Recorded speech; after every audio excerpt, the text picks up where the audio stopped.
Olá, o tema do vídeo de hoje é trabalho intermitente, um tema que tem uma incidência considerável nas provas. Então, se você vai fazer TRT ou vai fazer exame de ordem, vem comigo.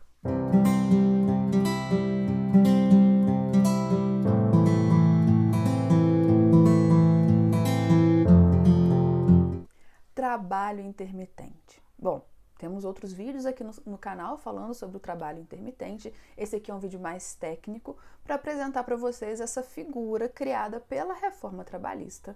Trabalho intermitente, que, como o próprio nome diz, tem como principal característica a intermitência na prestação de serviços, ou seja, existe uma alternância entre períodos de atividade e períodos de inatividade. Ou seja, consequentemente, um dos requisitos do vínculo de emprego que a gente viu em vídeos anteriores, que é a continuidade na prestação de serviços, ele deixa de existir. Ou seja, o empregado vai prestar serviços, mas de forma descontínua ao empregador. Foi uma figura de trabalho criada pela reforma trabalhista para satisfazer o interesse de muitos empresários que tinham necessidade de demanda num determinado momento, mas não tinha necessidade em outro momento. Como grande exemplo, nessas empresas de buffets, contratam os empregados para trabalhar nos buffets somente nos dias em que tiver algum evento, em que for necessário. Então, esse período em que o empregado não está trabalhando não é considerado tempo à disposição. Você vai concordar comigo que para a empresa é maravilhoso. Você não tem o período de inatividade contado como tempo à disposição, você não remunera. Você vai remunerar efetivamente o período em que aquele trabalhador trabalhou, de fato, para a empresa. Esse é o contrato intermitente. A principal característica é essa alternância entre períodos de atividade e períodos de inatividade. O empregador celebra um contrato com um trabalhador intermitente. Ele é empregado? Sim. Ele tem vínculo de emprego? Sim. Embora, como eu falei para vocês, não existe o requisito da continuidade. Deixa de existir. Não exista, ou exista sim, mas de uma forma mitigada, a alteridade. O que é alteridade? A alteridade é quando o empregador assume os riscos do empreendimento. No trabalho intermitente, esse risco ele é dividido com o empregado, porque quando não tem demanda, o empregado não trabalha e não recebe. Ou seja, há uma mitigação nos riscos do empreendimento. O empregador só vai convocar para o trabalho o empregado quando houver essa necessidade da prestação dos serviços daquele empregado. Isso significa que, enquanto o empregado não estiver trabalhando, ele não está à disposição e ele não recebe. Ao celebrar o contrato de trabalho, que deve ser escrito, a gente vai ver as características todas daqui a pouco, mas o contrato de trabalho, como eu também comentei em vídeos anteriores, tudo que for uma exceção, ele deve ser escrito. Como o contrato intermitente é uma exceção ao contrato de trabalho, ele é um contrato escrito. Existem algumas cláusulas que são obrigatórias constar do contrato, existem outras que são facultativas, mas o fato é, o empregador vai contratar o empregado para trabalhar apenas quando ele for convocado. E aí a empresa sentiu necessidade de convocar o empregado. Por exemplo, no caso da empresa de buffet, vai ter um evento, uma formatura no final de semana. Então ela convoca o empregado, o intermitente, para a prestação dos serviços. A empresa precisa comunicar com um prazo mínimo de 3 dias corridos. Então, o evento vai ser na sexta-feira. Então, até 3 dias antes, a empresa precisa convocar o empregado para trabalhar naquele dia e naquele horário. O empregado, quando recebe a comunicação, que pode ser por qualquer meio eficiente, pode ser inclusive pelo WhatsApp, o empregado recebe aquela comunicação. Ele tem até um dia útil para responder se ele aceita ou não. Por quê? Ele não é obrigado a ir, porque como ele é intermitente, ele às vezes tem outro vínculo de emprego, às vezes ele é intermitente de outra empresa, e aí ele tem um evento naquele dia, foi convocado naquele dia ele não pode prestar serviços, e ele tem um dia útil para responder. Muita atenção! A empresa convoca com antecedência mínima, anota aí, de 3 dias corridos. O empregado tem até um dia útil para responder se aceita ou não, se vai ou não atender ao chamado da empresa. Se ele permanecer em silêncio, se ele não responder, aqui não é quem cala consente. Presume-se que ele não aceitou. Então, o aceite precisa ser expresso. O empregado diz que aceitou. Se ele ficar em silêncio, presume-se que ele não aceitou. E ele pode aceitar ou não. Isso não configura a falta de subordinação, certo? Então, ele aceita. Se ele aceitou, com um dia útil ele responde, no dia e horário combinado, para aquele período contratado, ele vai prestar serviços. Pode ser por um dia, pode ser por uma semana, pode ser por um mês. O período contratado, ele vai prestar serviços.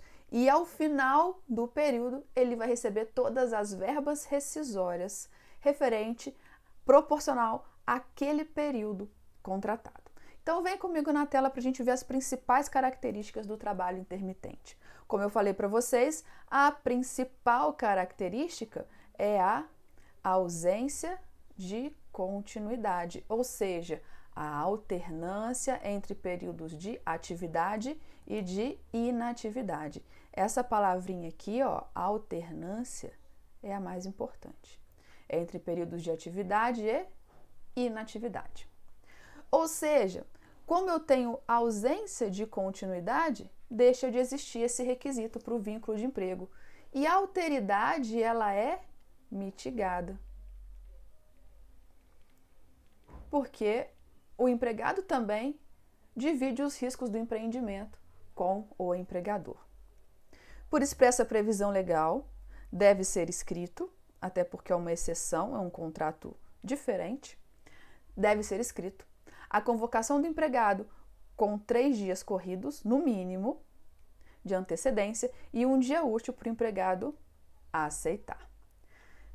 E o que para a empresa é mais importante, o período de inatividade não tem nenhuma remuneração. Ou seja, o empregado só recebe por aquele período que ele efetivamente trabalhar, não é considerado tempo à disposição.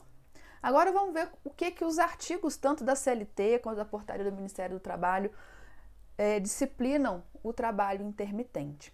De acordo com o artigo 443 da CLT, o contrato individual de trabalho poderá ser acordado tácita ou expressamente, verbalmente ou por escrito, por prazo determinado ou indeterminado, ou para prestação de trabalho intermitente. E aí lá no parágrafo 3º vai conceituar o trabalho intermitente.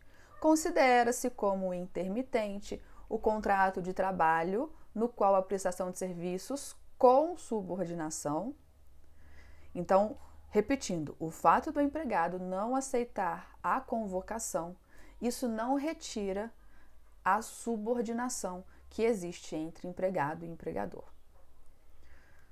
Considera-se como trabalho intermitente aquele contrato de trabalho no qual a prestação de serviços com subordinação não é contínua. Não é contínua. Olha a ausência da continuidade. Ocorrendo alternância entre períodos de prestação de serviços, ou seja, períodos de atividade, e de inatividade, aquele período que ele fica simplesmente aguardando a empresa chamá-lo. Determinados em horas, dias ou meses, independentemente do tipo de atividade do empregado e do empregador, exceto para os aeronautas, regidos por legislação própria. Então, há uma exceção prevista expressamente. Qual é a categoria de empregados que não pode haver contrato intermitente?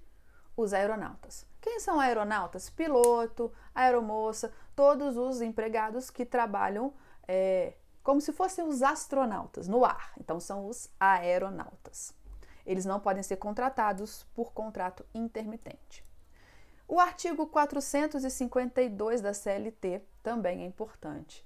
O contrato de trabalho intermitente deve ser celebrado por escrito, como eu falei com vocês, e deve conter especificamente o valor da hora de trabalho, que não pode ser inferior ao valor do salário mínimo, ou aquele devido aos demais empregados do estabelecimento que exerçam a mesma função em contrato intermitente ou não.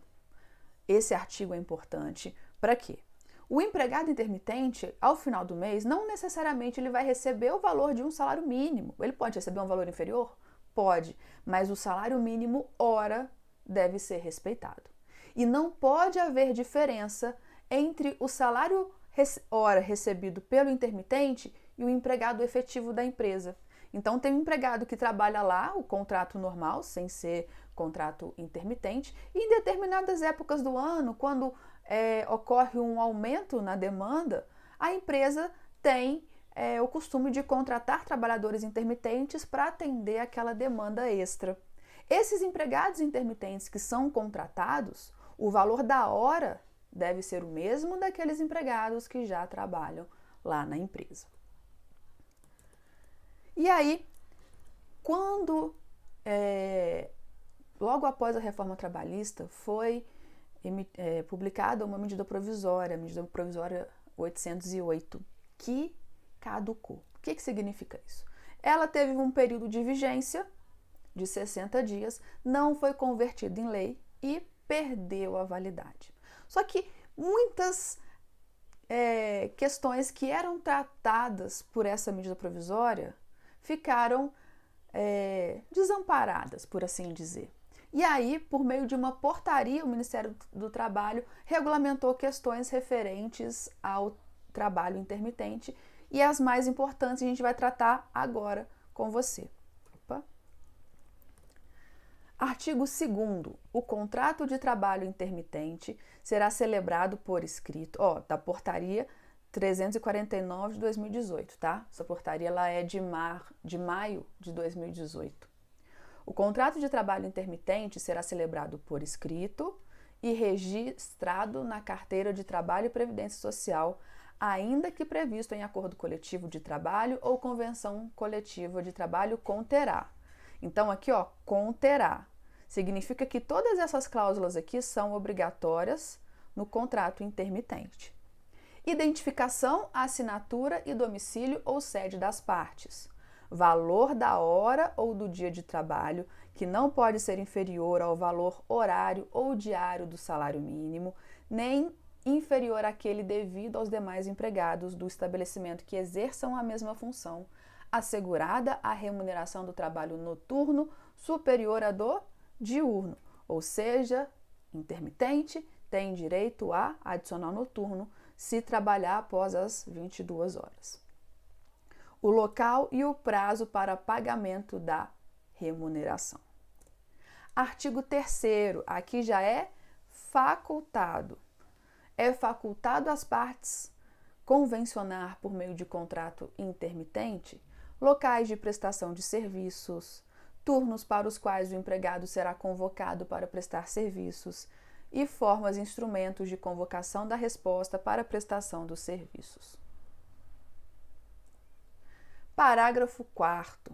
Para fins do disposto no parágrafo 3º do artigo 443, ou seja, trabalho intermitente, considera-se período de inatividade o intervalo temporal distinto daquele para o qual o empregado intermitente haja sido convocado e tenha prestado serviços nos termos do parágrafo 1º do artigo 452-A da referida lei. Significa o quê? O óbvio? Sim, mas às vezes dizer o óbvio não é demais. Reforçando, dizendo o óbvio, o que é período de inatividade? Aquele período em que o empregado não está prestando serviços para o empregador. É considerado período de inatividade. Parágrafo 1º. Durante o período de inatividade, o empregado poderá prestar serviços de qualquer natureza a outros tomadores de serviço que exerçam ou não a mesma atividade econômica, utilizando contrato de trabalho intermitente ou outra modalidade de contrato de trabalho. Bom, pelo menos isso, né? Só faltava exigir exclusividade dos intermitentes aqui, né? Não duvido. Parágrafo 2º. No contrato de trabalho intermitente, o período de inatividade, a parte mais importante, não será considerado tempo à disposição do empregador e não será remunerado. Hipótese em que restará descaracterizado o contrato de trabalho intermitente, caso haja remuneração por tempo à disposição no período de inatividade. Muito importante esse finalzinho, gente. Não é considerado tempo à disposição. Se não é considerado tempo à disposição, o empregador não pode remunerar. Mas o empregador remunerou o empregado nesse período. Quis dar uma ajudinha de custo. O que acontece? Descaracteriza o contrato intermitente e ele passa a ser um contrato por tempo indeterminado. Contrato intermitente é sim esse me falta às vezes até, digamos assim, um adjetivo, mas é esse absurdo jurídico aí. Artigo 5º dessa mesma portaria. As verbas rescisórias e o aviso prévio serão calculados com base na média dos valores recebidos pelo empregado no curso do contrato de trabalho intermitente. Parágrafo único. No cálculo da média a que se refere o caput, serão considerados apenas os meses durante os quais o empregado tenha recebido parcelas remuneratórias no intervalo dos últimos 12 meses ou o período de vigência do contrato de trabalho intermitente, se este for inferior. Então, pessoal, vamos lá. A remuneração do empregado intermitente é paga sempre ao final de cada prestação de serviços. Então, ele sempre vai receber proporcionalmente as verbas rescisórias ao período de trabalho prestado. Ele sempre vai receber, quando terminar o contrato de trabalho intermitente, proporcional não ao tempo de contrato, e sim aos dias, meses ou horas efetivamente trabalhados. Tem mais. Tem direito às férias? Tem direito às férias. E aí você pensa, bom, nas férias, então, o que vai acontecer? Nas férias, ele fica, depois que ele completa um período de contrato de 12 meses, ele fica impedido de prestar serviços para o mesmo empregador por 30 dias consecutivos. É isso que acontece. Lembrei uma palavra, descalabro. Trabalho intermitente é um descalabro. Para fins de prova, o que você precisa saber é isso, tá? Que alterna períodos de atividade com períodos de inatividade, que a convocação tem que ser pelo empregador com 3 dias corridos de antecedência no mínimo, e o empregado, para aceitar, tem o prazo de 1 dia útil para responder se aceita ou não. Se o empregador convocou o empregado para prestar serviços e digamos que tenha desconvocado, ele paga uma multa de 50%. O empregado que aceita e depois deixa o empregador na mão, paga uma multa de 50% do que ele iria receber. Então tem a multa também para o trabalhador intermitente. Ele é obrigado a aceitar? Não. Mas se ele aceitou, ele é obrigado a comparecer. É um vínculo de emprego. Tem assinatura na carteira, tem pagamento de encargos trabalhistas, INSS, FGTS, mas tudo proporcional às horas, aos dias, às semanas que foram trabalhadas, e não de uma forma contínua. As questões mais importantes do trabalho intermitente estão aqui nessa aula. Se você tiver alguma dúvida, deixa aqui nos comentários. Se você é novo no canal, se inscreve, ative as notificações e continue seguindo, que a gente vai... A ideia aqui é a gente conseguir abarcar todo o conteúdo de direito processual, de direito material, e a gente vai chegar lá. Com a sua ajuda, a gente chega. Até lá. Tchau, tchau, pessoal.